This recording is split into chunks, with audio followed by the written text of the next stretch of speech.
E dessa vez nós vamos estudar sobre a origem da vida, em mais uma série da sua História fácil e descomplicada. Quando nós falamos na origem da vida, nós estamos trabalhando com duas versões apresentadas, duas teorias. A primeira é a teoria criacionista. O que é a teoria criacionista? É a teoria em que atribui-se a uma divindade a criação, o surgimento de todas as coisas. As três maiores religiões da humanidade são o cristianismo, o islamismo e o judaísmo.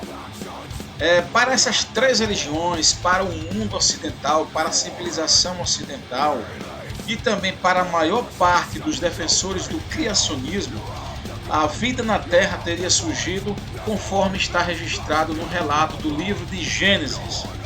Então, se você pegar o livro de Gênesis, é o primeiro livro da Bíblia, está registrado lá. No princípio, criou Deus os céus e a terra. E aí vem uma descrição detalhada. Então, Deus teria criado todas as coisas em 6 dias, e no 7º ele descansou. Entre todas as coisas que ele criou, estão também os seres vivos e nós, o homem. O primeiro homem teria sido Adão. E aí Deus formou então a mulher que seria a adjuntora de Adão. E aí talvez você, aluno, não tenha visto essa versão em sua sala de aula. O que é que acontece? É bem verdade que hoje muitos historiadores já estão despertando, já estão acordando, estão elaborando materiais didáticos de acordo com os princípios éticos da coisa. Então eles estão trazendo todas as versões, estão sendo honestos em apresentar essas versões. Mas ainda existem alguns escritores, alguns autores de livros didáticos que preparam material didático, e em alguns materiais didáticos eles eliminam, eles cortam, é como se não existisse o criacionismo, como se o criacionismo não pudesse ser considerado.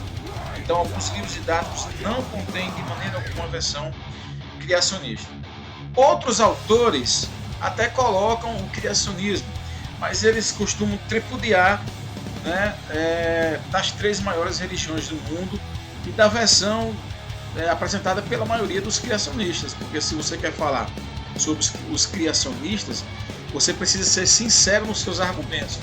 Por exemplo, eu estou aqui com um livro didático onde apresenta a criação do mundo por Kali e a grande explosão do ovo, né? Olha aí, Kali. Isso aqui é uma divindade de uma religião, de uma pequena religião. Isso não significa que os criacionistas eles desconsiderem a versão apresentada também pelas pequenas religiões. Olha só o que o Francis S. Collins, você está vendo aí um livro que traz um tema, a linguagem de Deus. E infelizmente o ateísmo está sendo tão difundido que quando algumas pessoas veem o nome de Deus, já vem com aquele preconceito. Isso é um livro religioso. Esse não é um livro religioso. Esse camarada aqui é o Francis S. Collins, diretor do projeto Genoma. É isso mesmo, o cara que descobriu aí os códigos do DNA. E olha só, esse cara, os pais deles eram ateus, ensinaram o ateísmo para ele. Ele mesmo cresceu sendo um ateu. Depois que ele começou a decodificar o código da vida, ele chegou à conclusão de que teria que existir uma divindade superior. Teria que existir um criador, um design inteligente. E olha o que ele diz aqui no livro dele, que pode se adaptar muito bem a essa questão de considerarmos também as versões apresentadas pelas pequenas religiões. Se o anseio pelo sagrado é um aspecto universal e enigmático da experiência humana, seria a realização de desejos apenas uma seta na direção de algo além de nós? Porque temos um vácuo em forma de Deus em nosso coração e em nossa mente, se não servir para ser preenchido. Em outras palavras, ele está dizendo que mesmo as pequenas religiões, mesmo a explicação que as pequenas religiões trazem, nós podemos fazer um paralelismo com aquilo que está descrito no livro de Gênesis da Bíblia Sagrada. Ou seja, que o mundo, que o universo, que o sistema solar e todas as coisas foram criadas por alguém acima de nós, que nós chamamos de Deus, de Criador e Senhor de todas as coisas. Então é lamentável que alguém escreva um livro de história coloque aqui a história da criação apresentada apenas sobre a versão de uma pequena religião que não representa a maioria das pessoas que moram no globo terrestre e que ignore a versão apresentada na Bíblia, que é a principal versão, e que atribua ao criacionismo, né, termos como mito, como lendas.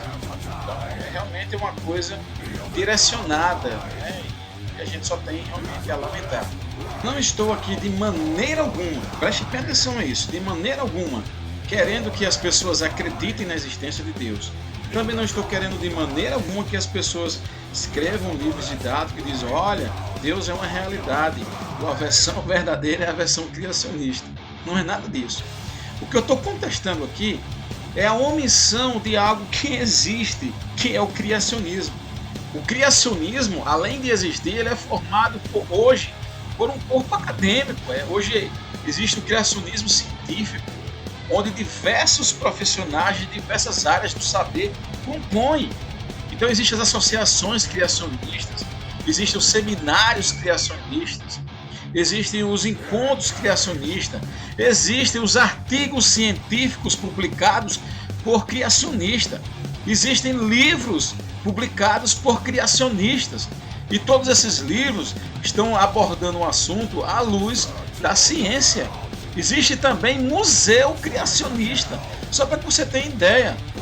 Nos Estados Unidos e na Europa é bem comum as universidades promoverem debates entre famosos criacionistas e famosos evolucionistas. Esses homens, né, são convidados, cada um ocupa um espaço dentro daquele ambiente e eles vão debater, vão utilizar argumento. Então, como é que alguém hoje escreve um livro e ignora algo que existe, que é latente, que está cada vez mais crescendo? Então, o criacionismo, ele precisa ser apresentado da mesma maneira que o evolucionismo é apresentado. E não cabe a nenhum professor chegar em sala de aula e apontar: olha, essa aqui é a versão verdadeira, essa aqui é a versão falsa. E você quer saber por quê? Porque tanto o criacionismo quanto o evolucionismo, e eu sei que muito evolucionista vai se doer com isso que eu vou falar agora, nenhum deles possui uma comprovação. Não existe nada que comprove o que é apresentado. Ambas as versões são apenas teorias. E infelizmente eu tenho que dizer isso. Eu já entrei em diversas salas de aula em que os próprios alunos denunciavam professores que fazem proselitismo ateísta, né? Se utilizam do seu espaço e que deve ser usado para passar conteúdo, ok?